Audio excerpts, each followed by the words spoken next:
Perfect. All right. This is my opinion. I'm Ishmael Valenti, and I'm gonna be real with you. I've been asked to give my opinion about a lot of things. A lot of times I don't just like to throw that out there because I don't want to seem judgmental. That being said, I'm gonna give my opinion about people that give a lot of opinions, right?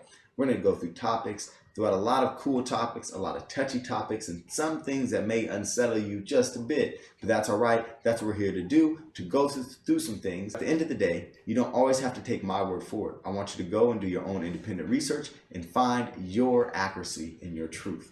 That being said, let's get into a little bit of a video that a friend sent to me. A dear friend of mine told me that I have to watch some of this Candace Owens. Now, Candace Owens, if you don't know her, she was a liberal and then turned conservative about 2 years ago. She talks about her transformation from one side to the other side of the wings on this same bird. So as we talk about that, I will be giving my opinion on some of the things that she says and kind of breaking it down. I don't know what you want to call it, fact check or whatever. Everybody has their historical accuracies.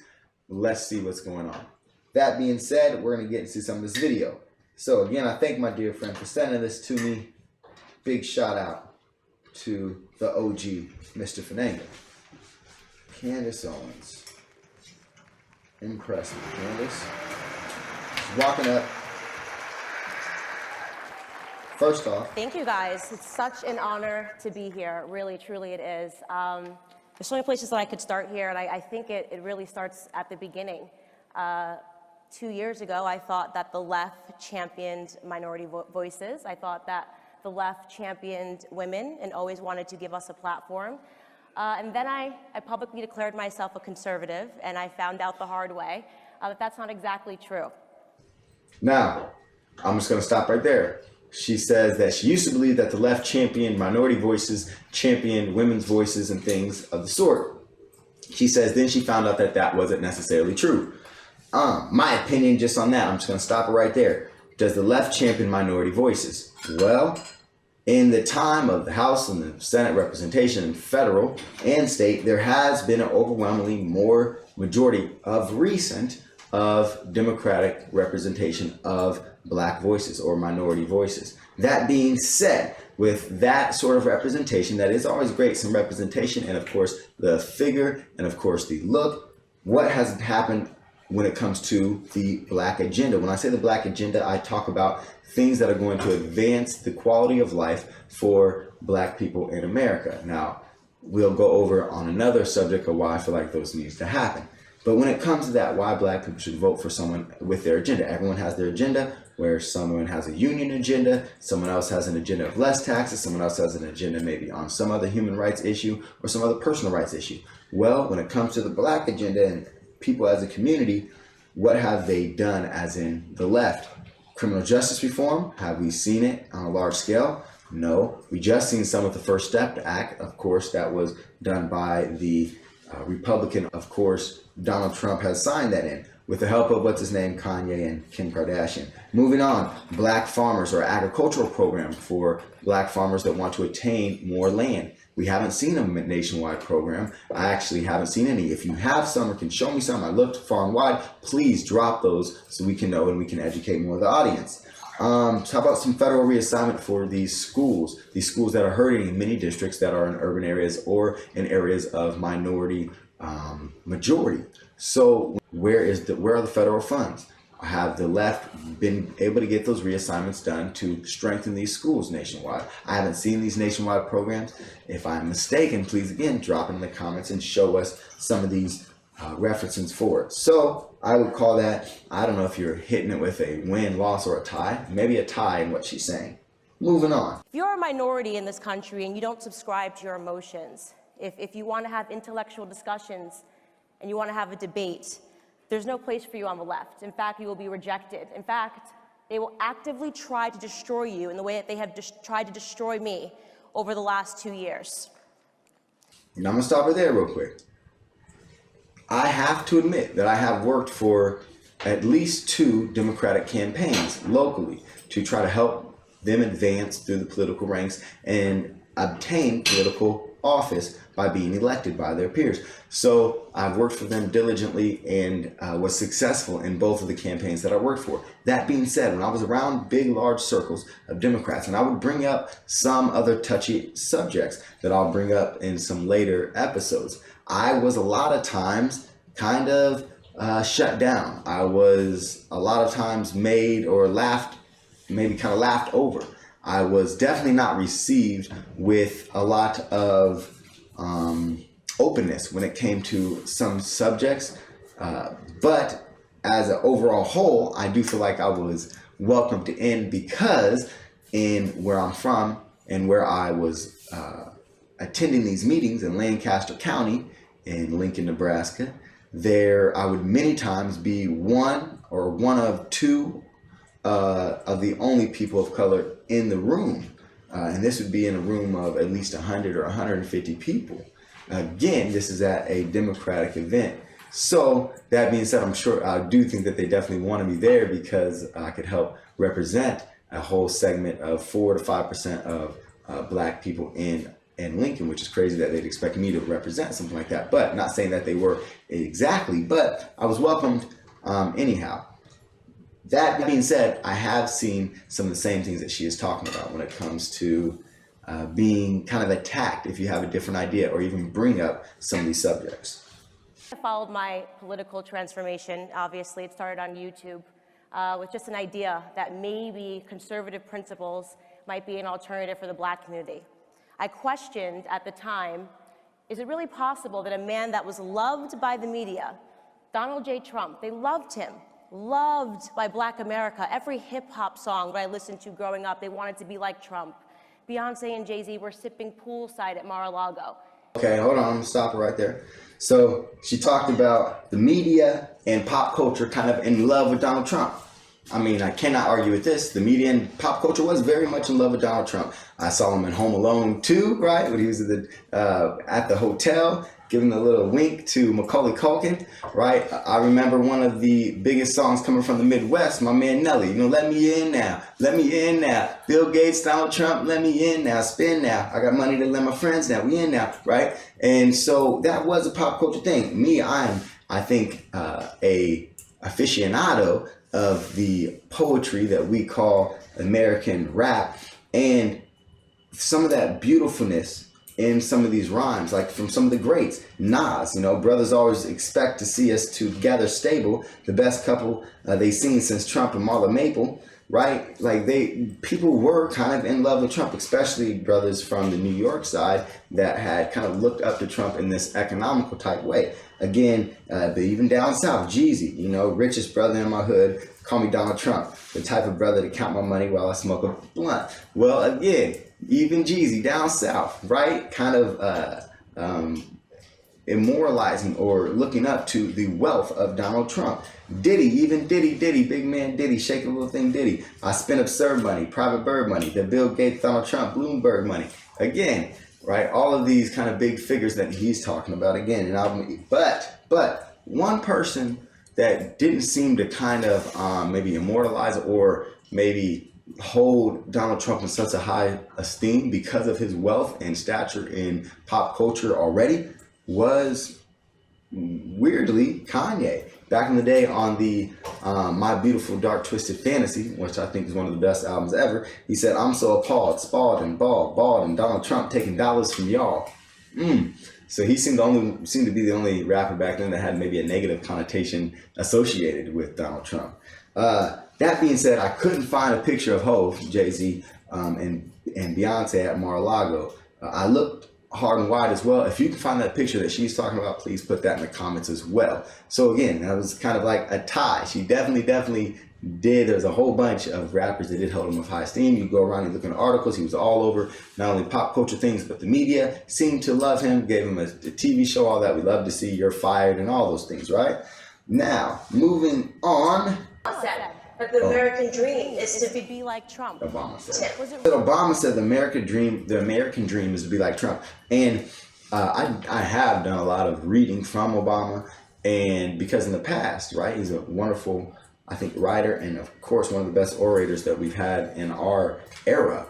That being said, I looked at where this was coming from, did some research, and we're getting the headlines that Obama said it is their American dream to be like Trump. Well, Obama, like we know, he's extremely wordy, right? He's maybe, and I say this, right, maybe the smartest man in the world right now. Now, if I say smartest man in the world, it's not saying that I'm maybe a fan of yours or I think that everything that you do is the right decision. But when I say smartest man in the world, I mean as in book smart, as in the man finished first from Harvard Law, like ever in the records that they have. And a lot of people think that Harvard is the best school in the world, or maybe the best institution that they've ever known of. So if you finish first from the best institution that you can call, then maybe you can call him the smartest man in the world. I don't know. Anyway, is it that much of a stretch?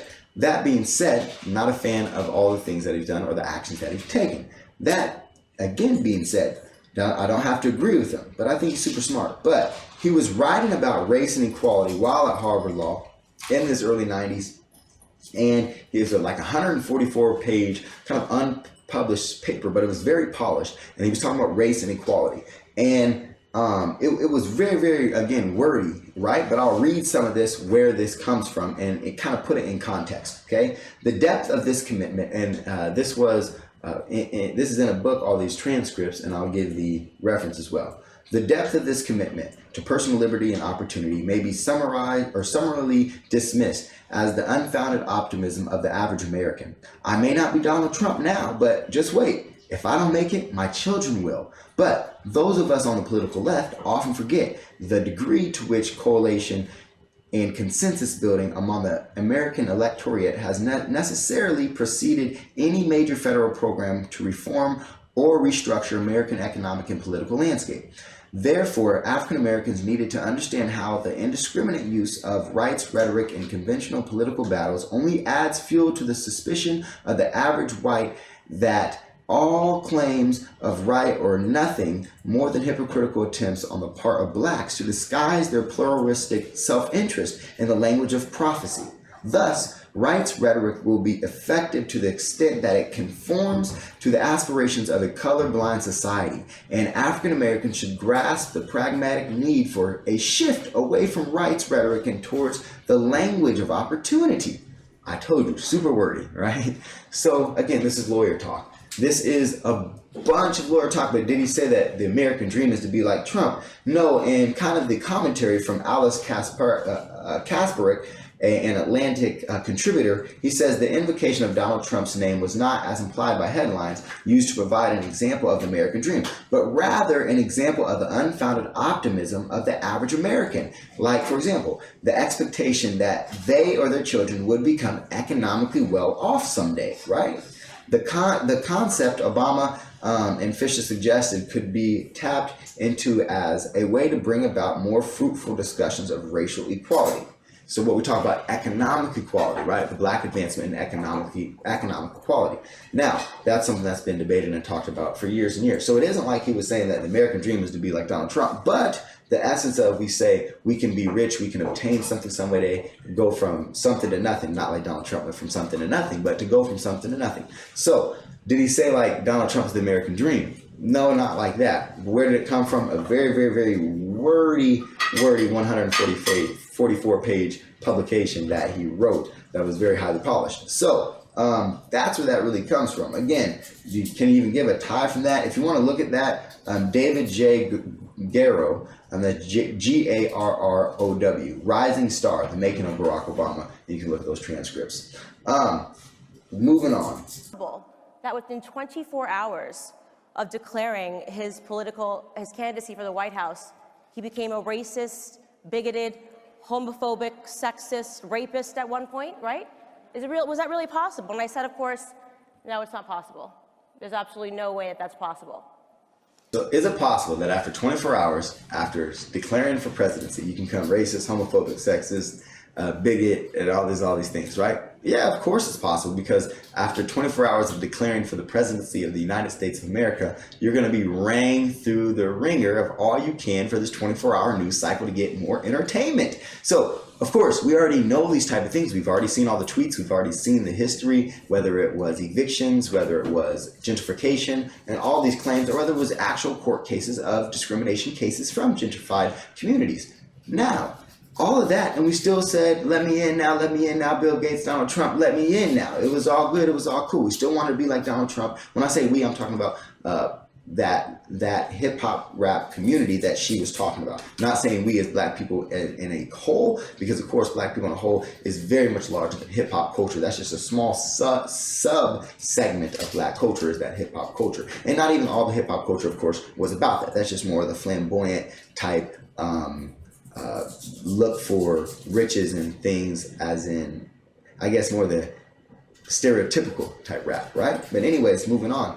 So again, so how to become homophobic, how to become racist, how to become all these things in 24 hours? Well, because now there's going to be a very, very, very fine-tooth comb that's going to go over everything. It's going to be a very big lens that's going to say, okay, is this guy, how can we attack him? How can we bring him about in the worst way from, of course, his political opponents? So then they're going to bring up all the things that they let slide before, because that money was happening and because he was even supporting, when I say he, Donald Trump was supporting the Democrats and supporting Republicans. He played the game because he wanted in on it, right? Don't hate the player, hate the game.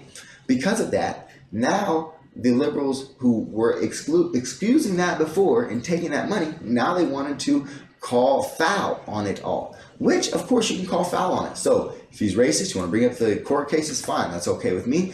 But then of course, then you have to bring up the other awards that even prominent urban leagues and things like that were given to him. Leagues that are supposed to be, or associations that are supposed to be for black causes, were giving him awards at the same time as well. Then you have to look at when it's the sexist thing, or maybe it is the assault or the rapes thing. Well, I'm going to tell you like this. All right, I'm not famous, but I know a lot of people that are famous, and they don't have 25 people saying that someone raped them.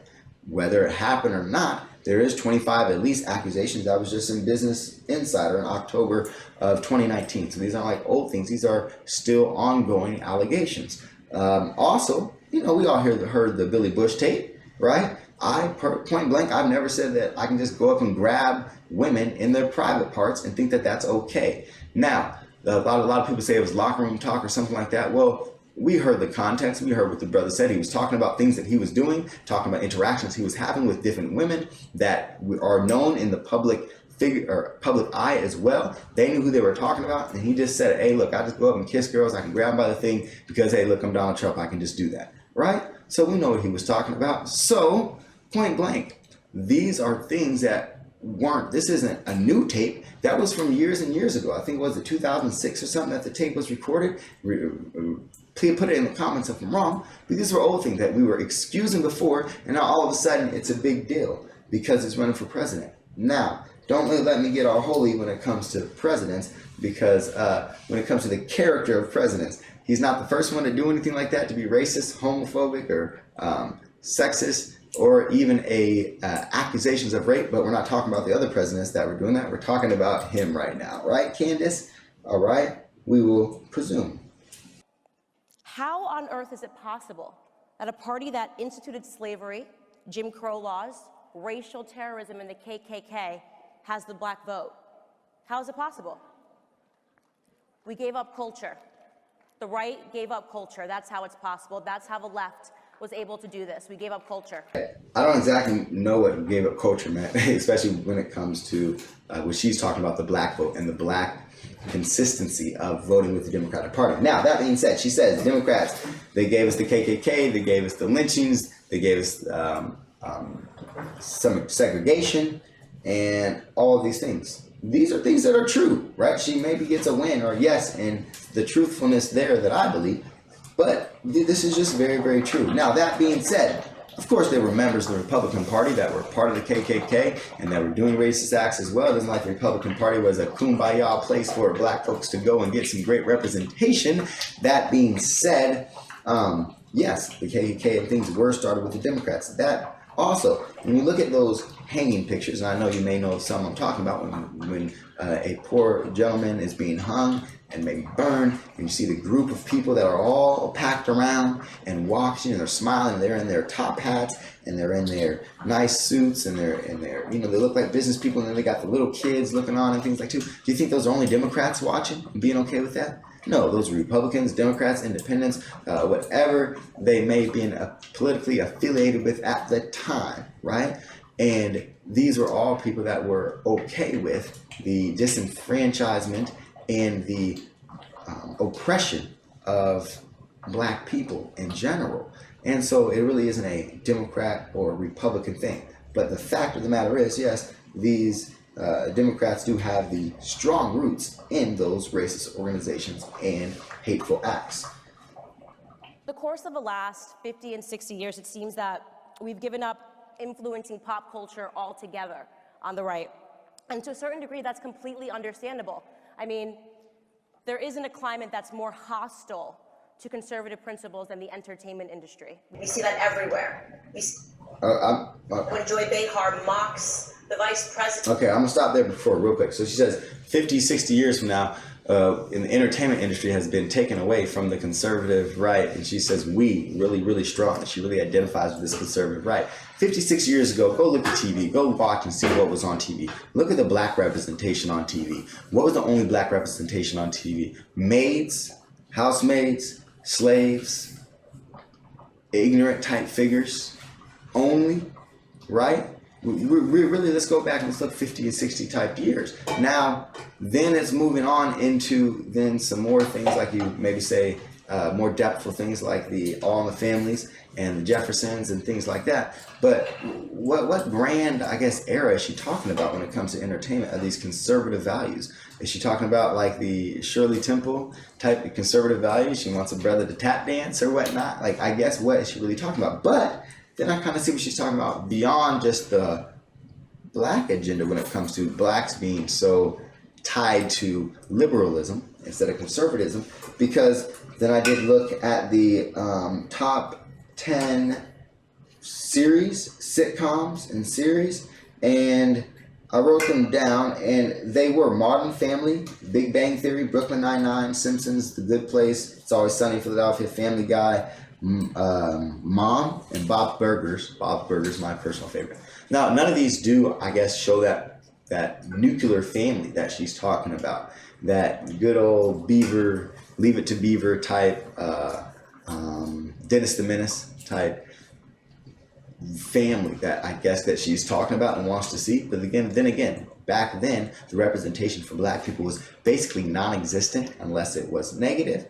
And so I really don't see the argument there for black people to hop onto the conservative, I guess, media or entertainment type buzz. That being said, again, still today, a lot of the representations in Hollywood towards black folks in general has been, again, gangsters, drug dealers, slavery movies and things like that don't always hold us in high esteem. We finally got the good old Black Panther. We'll give it up to that, of course. And other movies that have done some, I think, really great things, cinematically wise and also storytelling wise. There's too many to name right now. So there has been, I think, advancements in just our representation in general.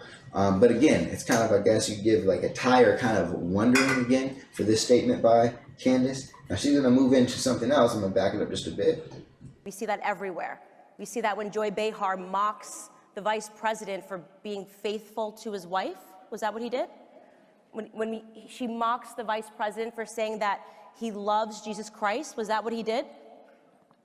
You certainly aren't going to win any accolades in Hollywood if you write a script and the protagonist is a part of the nuclear family unit. In fact, you'll probably be chased out of Hollywood if you start to perpetuate conservative principles.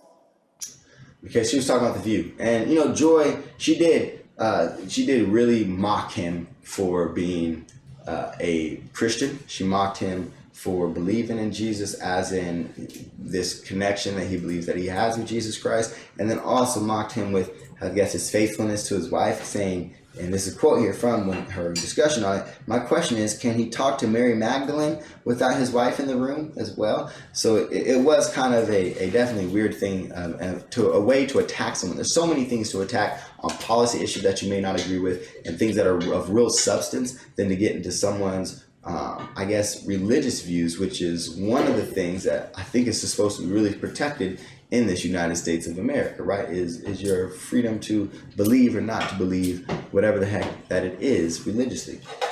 Moving on, and I don't advise anyone to watch The View. Just keeping it true. The left has invested, they've infected, and they've infested culture at every single layer. Quick, you know, Candace used to listen to a lot of rap music. She was like, they invested, infected, and elected. She was out here trying to spit on it. Okay, Candace, I see you. Kamala Harris, who will never, ever be president of the United States. Should have seen how she did it. She did like that West Coast, East Coast beat. She said, that's why Kamala Harris, who will never, ever, ever be president of the United States. Like, anybody got a problem with death row, let it be known, did. Like, she hit like the source awards. Okay, Candace. She was getting real butt. Is talking about Tupac and Biggie music that never came out, which she claims she smoked marijuana to in college, because she thinks that black people are stupid, and the way that she's going to appeal to us is just by saying, I smoke pot and I listen to hip hop music. How insulting is that? Okay, look, now, Candace, I can't say anything about that other than yes, and she could go on if she wants to, right? Because Kamala Harris, she was on The Breakfast Club, right? And they had some really great guests. I would subscribe to watch that, but The Breakfast Club, and she was saying that she smoked some good old ganja while she was listening to Snoop Dogg and Tupac do their thing. Only problem is she was in college like 2 or 3 years. She graduated before Tupac or Snoop Dogg ever released any music. So unless she had like the underground on them when they were like, before they was even doing anything, I guess what you would call the mixtape circuit, the real mixtape circuit, she doesn't know. He was probably touring with Digital Underground at the time. Anyways, that being said, she wasn't listening to Tupac and Biggie, and Tupac and Snoop. Like she said, she was just really trying to pander to those type of voters who may listen to hip hop music. That's crazy. That being said, she also said something like, hey, come on, like half my family's Jamaican. Like, so she has to smoke weed just because her family is Jamaican. I think that's again insulting. The Jamaican people were very insulted by that. Her father, who's a doctor, said that he kind of condemns those statements because it makes all Jamaicans look like they have to subscribe to smoking weed or something like that just because they're from Jamaica. Again, it just wasn't a good look at all. That being said, I have my own qualms with Camilla, and I think Candace could have went on as when she was in California and wielding a lot of the power there. She would not, Attorney General wouldn't let brothers out of jail who were nonviolent offenders because she wanted to make sure she had enough. She really said this, and I'm paraphrasing, but she said that, well, we have to have enough firefighters to fight these forest fires. Yes, California fights the forest fires with imprisoned brothers. They got imprisoned brothers out there fighting alongside of fully paid and unionized firefighters, and they're of course paying these brothers nothing to slave labor that lets them happen. Right, that's why my brother Ye is always saying 13th Amendment gotta go away, like as in they still allowing slavery through the prison system. So that being said as well, Camilla's dangerous, I believe as well. So I cannot agree to that, or I cannot disagree with Candace on the Camilla stuff. Very dangerous. Anyways, we'll watch a little bit more here.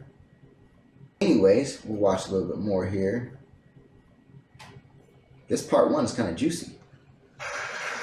This is why Hillary Clinton, who is still not the president of the United States. I love again how she breaks into it like a real rapper, like, and Camilla's still not the president of the United States. She be getting it in. Love that, right? It's great. This is why she offered my community hot sauce, if you guys remember. Hot sauce as a reason to vote for her. She offered us hot sauce, a Jay-Z and a Beyonce concert. She never talked to us about policies. The left never talks about policies because their policies have failed Black America for the last 60 years. Talks about policies. Well, and this is true. She was on Ellen or something. She had hot sauce in her bag. I too have, she got that hot sauce in her bag, right? Just because Beyonce got the hot sauce in my bag, and it is pretty whack. She was dabbing and all those things. That's not Hillary. We know that's not Hillary, but that's all right. Every politician does some type of act when they're out there doing their thing. So I understand she's out there acting, but yeah, she doesn't talk about policies. And a lot of times the left doesn't specifically talk about policies. If Hillary wants to talk about policy, she would have to talk about how she was a very strong advocate as the first lady of making sure that the maximum for the minimum sentences for federal law or federal punishable offenses were going to happen, especially when it came to drug laws. She again was saying that she was talking about those super predators that we have to bring to heel.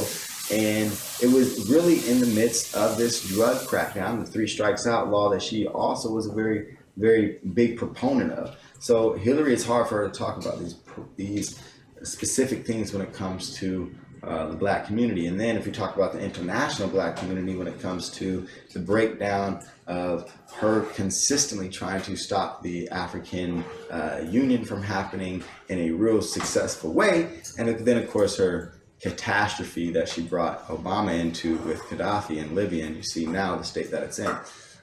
So yeah, we can go a lot on Hillary, and she could have went even more in, but she stayed to like kind of her rapper points. But I can't knock her at all for that. I give her, I guess, a win on the Hillary tip. Their policies have failed Black America for the last 60 years. Okay. Then she says the policies have failed Black America. They're talking about democratic policies failing Black America. Again, that's tough for me to go against. What have the left or the liberal agenda done for Black America? And please put it in the comments what you believe. What have they offered? A hand up? She's going to say later on, have they offered a hand up? I see no correlation in a black program and black hand up. I see many correlations in hand ups for whites, right? Whether it's the Homestead Act that was 98.9% white, and still a quarter of white America can trace back that original wealth in America to a homestead in their family. The New Deal boom from FDR, years of policy that was given down through the alphabet soup, took years to get down to black folks through some federally mandated things, but the states were still blocking those things in the South, of course. Redlining for legal segregation, right? Then when it was the housing boom for the federal loan system, where they was given the FDA loans, again, those were given out to 98% white people, and it was a federal policy to deny black folks loans. And then if you lived in certain neighborhoods, it was federal policy to not give them at all. Redlining to make for sure that wealth attainment by black folks couldn't happen. We know that if you own homes and if you own land, then your wealth attainment is more than triple is what you're going to be able to attain through a lifetime and then pass throughout generation to generation. Black folks weren't allowed to do that because of federal policy that was put in place, again, by the Democratic Party, FDR himself. Now, that being said, that's very, very hard, again, to have wealth attainment through property that the whites did have that blacks didn't. That's, again, counting for that wealth gap. I don't see a big black farming program. Of course, in the South, blacks used to own a lot of the land after Reconstruction. Now that's dwindled down to almost nothing. Where's the black agricultural programs, again, to get black people in charge of their own land and being able to farm and add to the agricultural sustainability of America? Where's the entrepreneurship programs, nationwide and federal programs from the left that have been able to help black people obtain more of their own entrepreneurship avenues, being able to own more businesses like that was done before integration? And if black folks own way more businesses before integration, I just don't see the correlations of the left federal programs that have been able to help blacks achieve closing this gap in wealth and in, I guess, the equality in America. I've seen a lot of blacks raising themselves by their own bootstraps, as we would say. I've seen a lot of scratching and crawling and working to obtain these rights and working to obtain to try to close this gap. I've seen a lot of very positive things coming from just hard work from individuals, but not coming from a systematic realm from the left. So again, I guess I'd have to give Camilla a win on that comment as well. And that's going to bring us to the end of episode 1.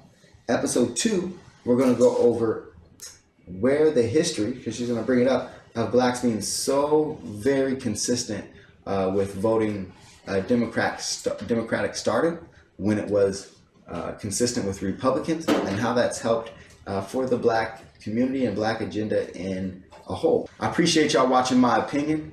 Come back for episode 2, more of my opinion on this Candace Owens interview.